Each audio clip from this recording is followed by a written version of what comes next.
விடு அவ்வளோதான் விட்டுரு. ஹாய் ஃப்ரெண்ட்ஸ், எங்கள் ஊர் முத்தியாபுரத்துலேருந்து அத்திமரப்பட்டிக்கும் காலாங்கரைக்கும் நடுவில் உள்ள பாலம் இப்போ ரீசெண்டாக கட்டியிருக்கிற பாலம். அது பார்த்தீங்கன்னா நம்ம ஊர்லேருந்து ஒரு 4 கிலோமீட்டர் வரும். அங்கே தாங்க நம்ம பேட்ஸு ஒரு 4 பிஜிஎன்ஸை கொண்டு போய் ஃபஸ்ட்டு ட்ரைனிங் விட்டுருந்தேன். அது கிலோமீட்டர் பார்த்தீங்கன்னா ஒரு 4 கிலோமீட்டர் வரும். சரி ஃபஸ்ட்டு ஷார்ட் டிஸ்டன்ஸ் விட்டு பார்ப்போமே அப்படின்ட்டு ஒரு ட்ரைனிங் விட்டுருந்தோம். விட்டோடனே பார்த்தீங்கன்னா 4 பேர்டும் மேலே ஏறி நல்லா ஒரு 2 ரவுண்டு அடித்தது.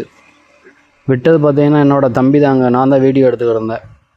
அதில் பறக்கிற புறா பார்த்தீங்கன்னா ஹைடி, டினா, அதுபோக டைசனு, அதோட ஃபீமேலுங்க. மொத்தம் 4 பேர்டு விட்டுருந்தேன். 4 பேர்டும் நல்ல உயரம் ஏறி பறந்துச்சு. இந்த வீடியோ எப்படி இருக்குன்னு பார்த்துட்டு கமெண்டில் சொல்லுங்கள் ஃப்ரெண்ட்ஸ். ரொம்ப நாள் கழித்து உங்கள்கிட்ட ஷார்ட் டிஸ்டன்ஸ் விடணும்னு சொல்லியிருந்தேன், விட்டுருந்தோம் நேற்று. எப்படி இருக்குன்னு பார்த்துட்டு கமெண்டில் சொல்லுங்கள் ஃப்ரெண்ட்ஸ். தேங்க்ஸ் ஃபார் வாட்சிங்.